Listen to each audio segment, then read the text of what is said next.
நண்பர்கள் அனைவருக்கும் இளம்பெரும் வழுதியின் இனிய வணக்கம். சமூக வலைதளங்களை ஓபன் பண்ணாலே நம்ம அண்ணாமலை அவர்கள் பண்ண அந்த கோமாளித்தனமான காரியம் தான் பயங்கரமா வயல்ல போயிருக்கு. எல்லாருமே இந்த செய்தி தான் பயங்கரமா பேசிக்கிட்டு இருக்காங்க. சாட்டையை வச்சு தன்னை தானே அடிச்சுக்கிட்ட காட்சிகள், அந்த காட்சியை தான் நிறைய பேர் அப்லோடு பண்ணி எந்த அளவுக்கு அண்ணாமலை அவர்களை கோமாளித்தனமா சித்தரிக்க முடியுமோ அந்த அளவுக்கு கோமாளித்தனமா சித்தரிச்சு இருக்காங்க. அவர்லாம் அப்படிதான் கோமாளித்தனமா சித்தரிக்கணும். உள்ளபடியே அவர் பெரிய படிப்புகள் படிச்சாரா இல்லாட்டி உள்ளபடியே ஆட்டுக்குட்டியது மேய்ச்சாரா அப்படின்றது தெரியல. ஏன்னா அப்பேற்பட்ட ஒரு கோமாளித்தனமான காரியத்தை தான் நம்ம அண்ணாமலை அவர்கள் பண்ணியிருக்காரு. ஆனா நீங்க ஒரு விஷயத்தை நீங்க கவனிச்சீங்களா? எத்தனை பேர் கவனிச்சீங்க? இன்னைக்கு தமிழ்நாட்டினுடைய அரசியல் களத்துல பாதிக்கப்பட்ட அந்த அண்ணா யூனிவர்சிட்டியில பாதிக்கப்பட்ட அந்த பெண் இருக்காங்க இல்லையா, அந்த பெண்ணுக்காக எழுந்த நீதி குரல்கள் இருக்குல்ல, அந்த குரல்கள் எல்லாமே மழுங்கடிக்கப்பட்டிருக்கின்றது. நீதி குரல்கள் எல்லாமே மழுங்கடிக்கப்பட்டிருக்கின்றது. நீதி குரல்கள் எல்லாமே திசை திருப்பப்பட்டுள்ளது. நம்ம அண்ணாமலை அவர்கள் மூலமாக அந்த கோமாளித்தனமான காரியத்தின் மூலமாக திசை திருப்பப்பட்டிருக்குது. இதை நீங்க எத்தனை பேர் நோட் பண்ணீங்க? ஏன்னா அண்ணாமலை வந்து இந்த மாதிரி கோமாளித்தனமான காரியத்தை பண்றப்ப எனக்கு ஒரு சில டவுட்ஸ் எல்லாம் எழும்புது. ஏன்னா நீங்க இந்த வெளியான எஃப்ஐஆர் இருக்கு இல்லையா, அந்த எஃப்ஐஆர்ல ஒரு செய்தி சொல்லப்பட்டிருப்பதாக செய்திகளை வெளிவந்துச்சு. அது என்னன்னா, அந்த பெண் கொடுத்த கம்ப்ளைண்ட்ல இவன் வந்து யார்கிட்டயோ சாருன்னு சொல்லி பேசினான் அப்படின்ற மாதிரி அந்த பொண்ணு வந்து மென்ஷன் பண்ணியிருக்கிறாங்க. ஆண் நண்பர் கூட அந்த பெண் இருந்தப்ப இவன் ஒருத்தன் ஞானசேகரன் ஒருத்தன் காலேஜ் வளாகத்துக்கு உள்ள வாரான். வந்து அந்த ஆண் நண்பரை விரட்டி விட்டுட்டு இந்த பண்ணியும் த்ரெட்டன் பண்ணிட்டு, சார் நான் அனுப்பிச்சு விட்டுறேன் சார் அப்படின்ற மாதிரி போன்ல யார்கிட்டயோ பேசியிருக்கான். அப்ப அந்த சார் யாரு அப்படின்னு சொல்லி நேத்துல இருந்தே ஒரு விவாதங்கள் வந்து போய்கிட்டு இருந்துச்சு சமூக வலைத்தளங்கள்ல. சார் யாரு? அப்ப நம்முடைய விவாதங்கள் என்பது அதனை நோக்கிதான் நகர்த்தி இருக்க வேண்டும். அந்த சார் யாரு? அப்ப இவன் வந்து சார்ன்னு சொல்றான் அப்படின்னா, அப்ப இதற்கு முன்னாடியே இந்த மாதிரி நடந்திருக்க நிகழ்வுகள் நடந்திருக்குதா? அந்த அண்ணா யூனிவர்சிட்டிக்குள்ள வந்து இந்த பெண் மட்டும் தான் பாதிக்கப்பட்டிருக்காங்களா? இதுக்கு முன்னாடி யாராச்சும் பெண்கள் பாதிக்கப்பட்டிருக்காங்களா? அப்ப இவன் வந்து வந்தனே சார் நான் அனுப்பிச்சு விட்டேன்னு சொல்றான் அப்படின்னா, அப்ப இது ஏதோ கண்டினியூட்டி மாதிரி இருக்குது. இதுக்கு முன்னாடி யாரும் பெண்கள் பாதிக்கப்பட்டது மாதிரி இருக்குது. இவன் தொடர்ச்சியா பெண்கள் அனுப்பி விட்டது மாதிரியே இருக்குது. அப்ப இந்த ஒரு தோணிகள்லாம் விவாதங்கள் பண்ணிட்டு அந்த பர்டிகுலர் சார் யாரு அப்படின்னு சொல்லி தானே எல்லாரும் விவாதம் பண்ணணும். அப்படிதான் நேற்று விவாதங்கள்ல எலும்ப ஆரம்பிச்சிச்சு. ஆனா இந்த கோமாளி பையன் வந்து நானும் வந்து போராட்டம் பண்றேன் அப்படின்ற பேர்ல ஒட்டுமொத்தமா இருக்கிற எல்லா விவாதங்களையுமே டைவர்ஷன் பண்ணி விட்டாப்ல. நல்லா யோசிச்சு பாருங்களேன். அப்ப எனக்கு என்ன தோணுது அப்படின்னா, அந்த சார் என்று சொல்லப்படுகின்ற பர்டிகுலர் பர்சன் இருக்காங்க தெரியுமா, அந்த பர்சன் ஒருவேளை அண்ணாமலை அவர்களுக்கு வேண்டப்பட்ட நபரா இருப்பாரோ, இல்லாட்டி பாஜகவுடைய அந்த சர்க்கிள்குள்ள இருக்கின்ற நபரா இருப்பாரோ அப்படின்ற மாதிரிலாம் நமக்கு வந்து என்ன தோணுது. இருப்பாங்களா இருக்க மாட்டாங்கன்னு தெரியல.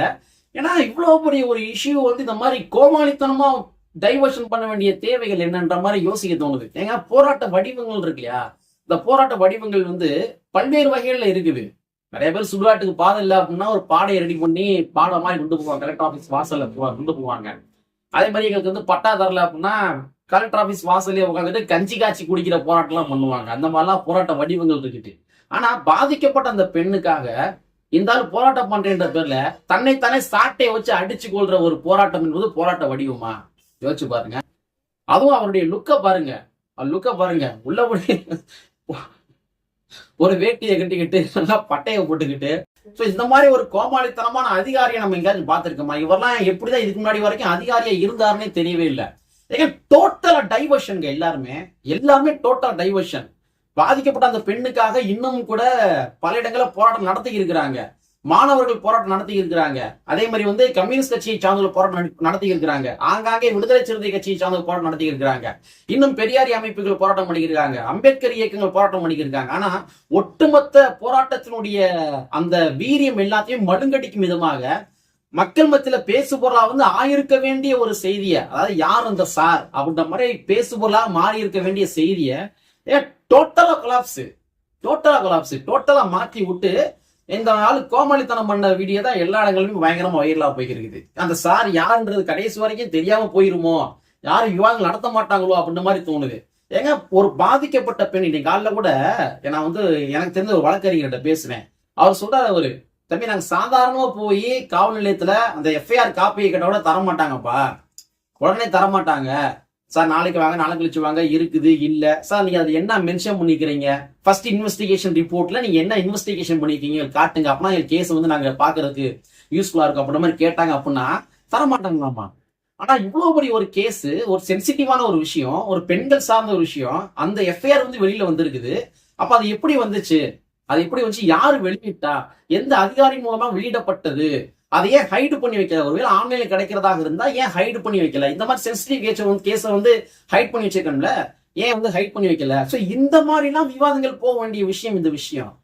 இந்த மாதிரிலாம் விவாதங்கள் போக வேண்டிய விஷயம். ஆனா டோட்டலா எல்லாத்தையுமே வந்து கொலாப்ஸ் பண்ற மாதிரி நானும் ஒரு இது பண்றேன் அப்படின்ற மாதிரி கோமாளித்தனமா சில காரியத்தை பண்ணி வச்சு இன்னைக்கு தமிழ்நாட்டு மக்களுடைய விவாதங்கள் எல்லாமே ஒட்டுமொத்தமா திசை திருப்பிட்டாரு நம்ம அண்ணாமலை அவர்கள். ஏங்க விவாதம் பண்ணுவதற்கு பல விஷயங்கள் இருக்குங்க. நேற்று கூட புதிய ஜனநாயகம் புத்தகத்துல ஒரு செய்தி படிக்கிறேன். என்சிஆர்பின்னு சொல்லி ஒரு டிபார்ட்மெண்ட் இருக்குது. என்சிஆர்பி வந்து என்ன பண்றாங்க, ஒரு அறிக்கை கொடுக்குறாங்க. அந்த அறிக்கையில 2020 பார்த்தோம்னா 3 லட்சம் பெண்கள் பாதிக்கப்பட்டிருக்காங்க. அந்த பெண்கள் மேல பதியப்பட்ட வழக்குகள் என்பது 3 லட்சம். அதே 2021 4 லட்சமா வருது.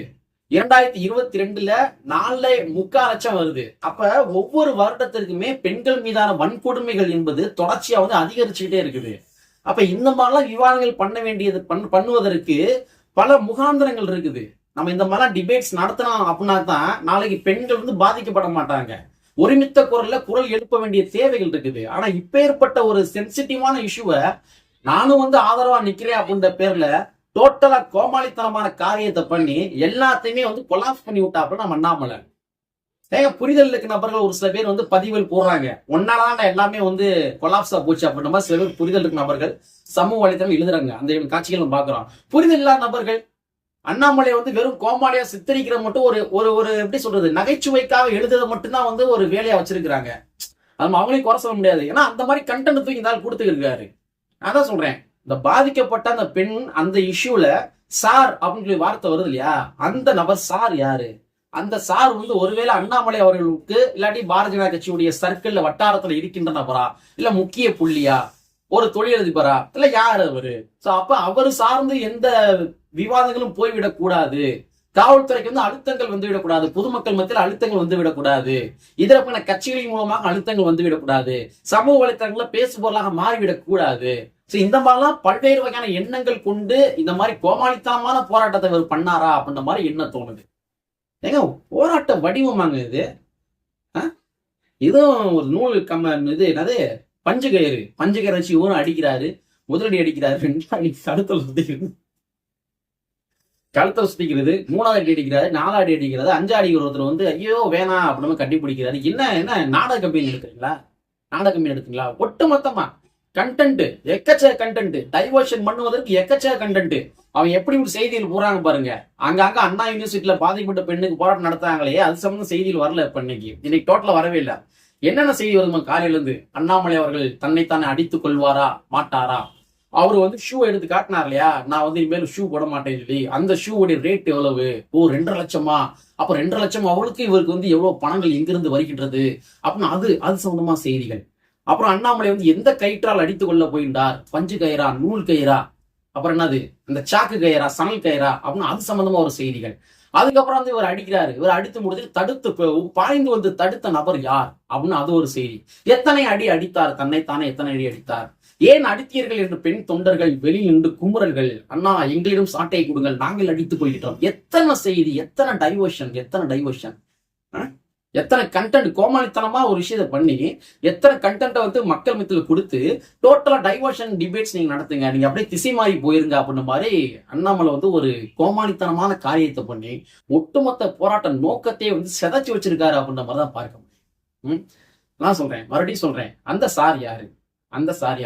ஒரு அந்த சாரை மறைப்பதற்காக அண்ணாமலை இந்த மாதிரி கோமாளித்தனமான போராட்டம் பண்ணாரா? இதெல்லாமே நம்ம வந்து மையப்படுத்தி விவாதங்கள் பண்ண வேண்டிய தேவைகள் இருக்குது. ஸோ டைவர்ஷன் ஆக வேணாம். பாதிக்கப்பட்ட அந்த பெண் வந்து நீதி வேண்டும். ஒருவேளை நாளைக்கு அந்த இடத்துல நம்ம வீட்டு பெண்கள் இருந்தாங்க அப்படின்னா நம்ம நிலைமைகள் என்ன ஆகுது? ஸோ எல்லாருமே டோட்டலா டைவர்ஷன் யாரும் ஆகாம இந்த ஒரு திசையை நோக்கி விவாதங்கள் பண்ணுவோம் கூறிக்கொண்டு கற்பிய ஒன்று புரட்சி செய்கின்ற புரட்சியாளர்கள் வரியை கூறிக்கொண்டு நிறைவு செய்கின்றேன். நன்றி, வணக்கம்.